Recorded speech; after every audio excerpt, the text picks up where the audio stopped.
Madam आपका शुक्रिया। Budget की स्पीच में फाइनेंस मिनिस्टर ने 4 बरादरियों का जिक्र किया।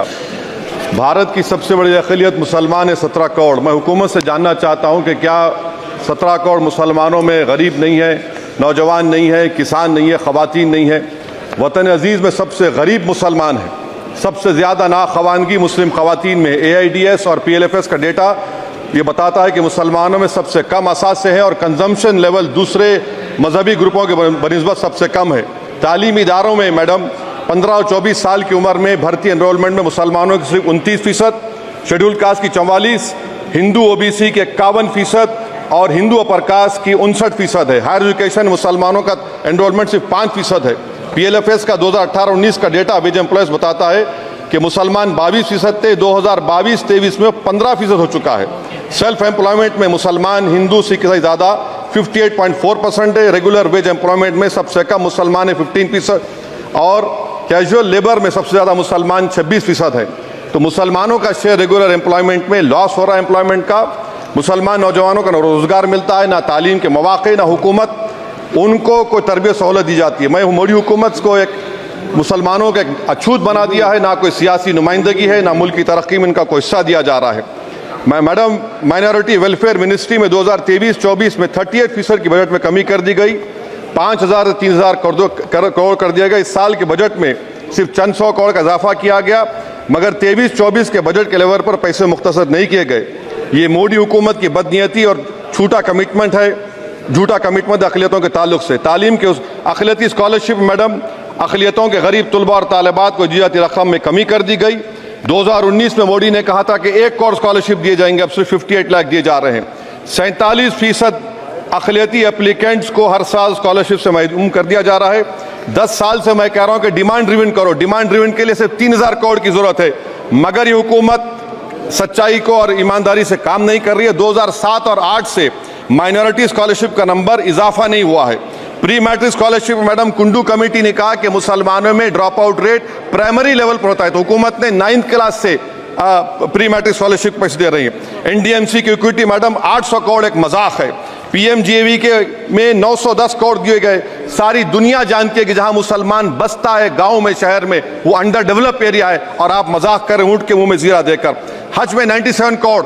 हज कमेटी एक रिश्वत का मरकज बन चुका है। प्राइवेट टूर ऑपरेटर्स के एक लाइसेंस के लिए पैसे देना पड़ता है, बिल्डिंग सिलेक्शन के लिए पैसे देना पड़ता है, मीना मुजदलफा में कंपनी के सिलेक्शन के लिए पैसे देना पड़ता है। मैं हुकूमत से मुतालबा करता हूं कि ख़त्म किया जाए और CBI से इंक्वायरी करवाई जाए। मोदी हुकूमत को अक़लियतों बिल्कुल मुसलमानों से नफरत को ख़त्म करना पड़ेगा। मुसलमानों को उनका दस्तूरी हक मिलना चाहिए। आप कैसे विकसित भारत बनाएंगे अगर 17 करोड़ मुसलमान नफरत करेंगे? मैडम पूरी स्पीच में फाइनेंस मिनिस्टर के बच्चों का जिक्र नहीं है। आज हमारे देश में 66 लाख बच्चे रोज भूखे सोते हैं। 46 मिलियन बच्चे स्टंटेड हैं मेल न्यूट्रिशन की वजह से। 25 मिलियन बच्चे वेस्टेड हैं। मासूम बच्चों की यह बदकिस्मती और बदबख्ती है कि एक शख्स चाय बेचकर वजीर आजम बन गया। LTC long term capital gain tax madam was decreased from 20 to 12.5%. However, the indexation benefit has been removed and won't apply to any property purchased after 2001. This will be detrimental to the growth of real estate, limit household capital formation and impact employment generation and construction sector. This change in LTCG is a quasi-wealth tax on household, particularly the middle class. Internship programme madam 5 साल में आप 1 करोड़ लोगों को intern कराएंगे, यानी एक company को 4,000 लोगों को ट्रेन करना पड़ेगा। मुझे बताइए क्या ये बड़ी कंपनी का माने क्या है? It is unachievable. Will it be based on market cap, revenue, employ size?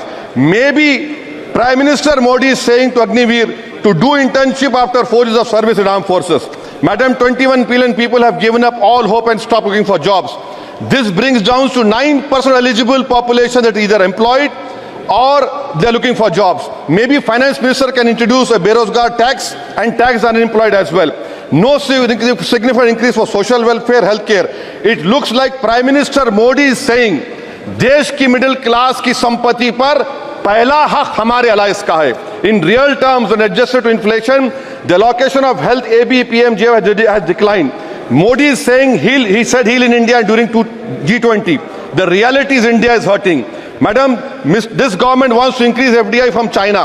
Is the Prime Minister not concerned that our armed forces cannot patrol 26 patrolling point out of 65 in Ladakh? Maybe the Prime Minister wants the Chinese monopoly Indian markets. Import from China have crossed 101 billion 2024.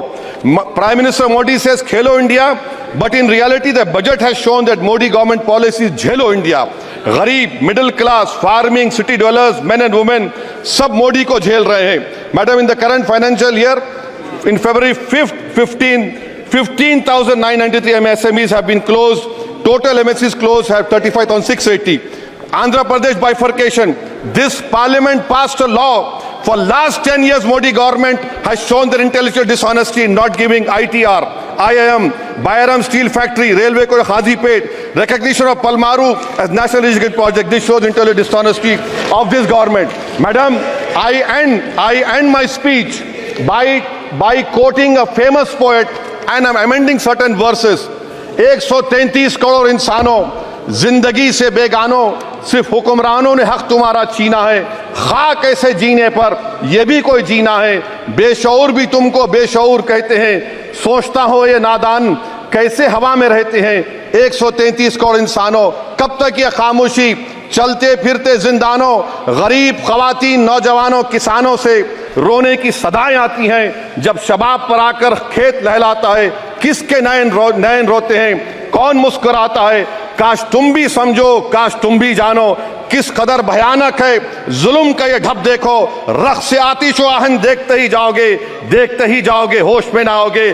और unemployment पर अभी बोला गया नौकरियां दे रहे हैं, तो शायर ने इनके बारे में अच्छा कहा कि फूल शाखों पर खिलने लगे तुम कहो, जाम जिंदों को मिलने लगे तुम कहो, चाक सीनों के सिलने लगे तुम कहो. इस खुली झूठ को, जहन की लूट को मैं नहीं मानता, मैं नहीं जानता. शुक्रिया मैडम.